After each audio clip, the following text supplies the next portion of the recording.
the war was over with. When did you left Butte to go to college or go to the service? I'd hardly ever been out of Butte until when when the Korean War started. You really didn't have much choice. Either you joined or you were going to get drafted. And I figured, well, if I'm going to go in, that'll be my ticket to go to college. See, at the time they didn't have a GI Bill. And so when I joined, it was in March of '51. I had been in the Naval Reserve for about 3 months. And so I took off, and they asked me what I wanted to be. And I said, well, I'd kind of like to be a corpsman. That's what my brother was. And they said, well, if you're a corpsman, you'll probably be in the Fleet Marines. I said, hey, if I wanted to join the Marines, I'd have joined the Marines. I'm joining the Navy. So they said, what else you got? And they said, well, how about airplane mechanic? So I thought, well, that'll do. So that's what I was for 4 years, an airplane mechanic. That prepared me well for my future as a pharmacist. Where were you stationed? I was on the U.S.S. Bataan, which is a escort carrier, they called it. A little tiny rubber postage stamp size flight deck on it.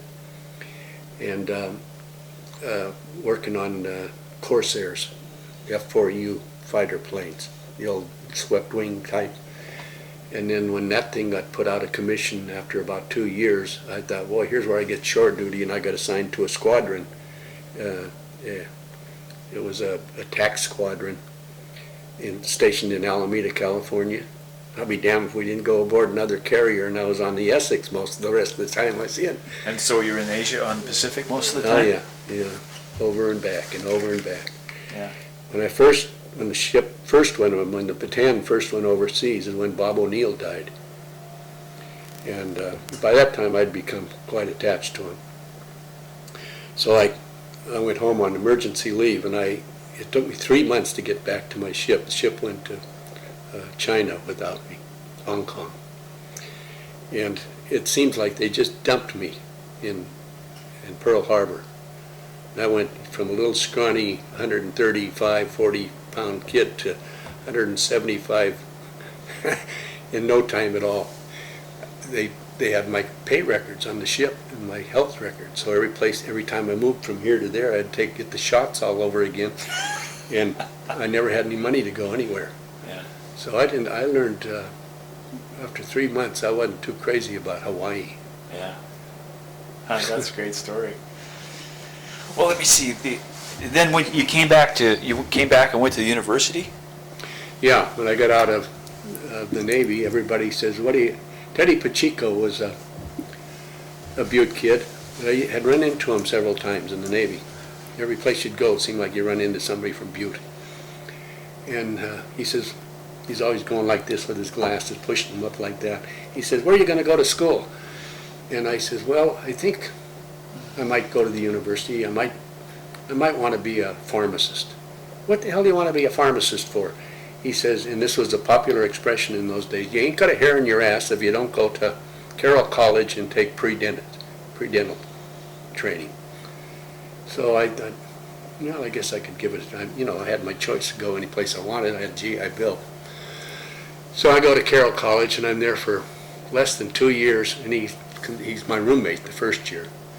And every time Teddy got excited, he started pushing the glasses up like that. He comes into me and he says, what are you going to do after you get finished here? And I said, well, I still think I might want to be a pharmacist. He says, you ain't got a hair in your ass if you don't go to dental school. So I put in for dental school and got accepted down at Creighton University. Probably the worst damn thing that ever happened to me. But we lived in the main hall of Carroll College. And Father DeGroat lived down at the end of the hall. And every time somebody'd come in about half drunk, you got to figure, we had just gotten out of the Navy, and they sat us down and they says, now you will be at your desk studying from 7 to 10 every night. 10 o'clock lights out. One night a week, you can stay out until 12 o'clock. And we're all looking at each other. Who the hell is this guy talking to? I just got out of 4 years in the Navy, and he's giving me Cinderella liberty here. So we just, we broke all the rules. And Teddy got married after that year, and I wound up rooming with Rich Nankervis, who was a Butte guy too. I'd gone to high school with him. He was a math major and didn't know anything but math. He was a terrible English student, a terrible history student, terrible at everything except mathematics. And I don't know where I was going with that story either. But Carroll College was great, and it made you realize that you had the stuff it took to become a student. So when I went down to Creighton University, of course, my whole world fell apart down there. I didn't have any desire to be a dentist. Everybody thought I should be a dentist because my dad was one. And what did you decide to do then? So when I met Jan, I said, well, I'll tell you the truth. I got kicked out of school down there. I wasn't doing well in school, and they called me in. They said, Mr. Driscoll, obviously you're not interested in becoming a dentist. And I said, well, what was your first clue? I'd still being a wise guy, And so I had so many credits, it was embarrassing. Because in dental school, you take a lot of hours. And I had enough credits to graduate from college by the time I got left there. And when I went to the university, they said, Mr. Driscoll, you're just starting school and you've got all these credits. And I said, yes. So, and Uncle Bill is the one who gave me this sales pitch to take over his drugstore. He says, where the hell else are you going to find a drugstore with your name already on the front? I was dumb enough to buy it. Well, I know I'm getting off the track No. here a lot. so you went 4 years to the university? Yeah. So I spent 7 years in college altogether. Even went to a little summer school down in Lincoln, Nebraska, University of Nebraska. And Jan was working here. And she was in nurses training at Creighton. And then she came up and worked as a nurse while you were at Yeah. school. That was difficult for her, coming to Butte from Iowa, from Nebraska and Iowa, because, well, what she tells me now is that she was so much in love that she couldn't use her head like she should have because she had never come to Butte. But she worked at St. James Hospital, and she had been a nurse over at the university over at St. Patrick's Hospital in Missoula. She worked in obstetrics and pediatrics over in Missoula. And when we had our first two kids, that's where they were born.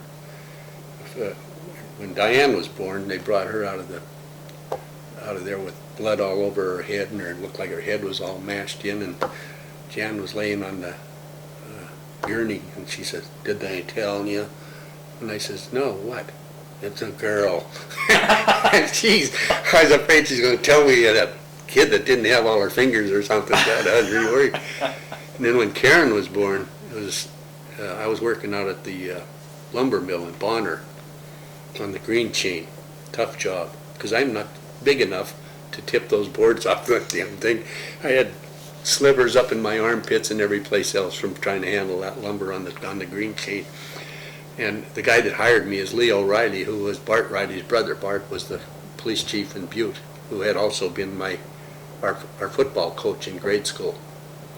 And Leo, if you were from Butte, Butte gets you in the door a lot of places. Just, my name's Danny Driscoll, and I'm from Butte. And by God, get you right in there. And I'm a Butte Irish Catholic Democrat. What else do you want to know?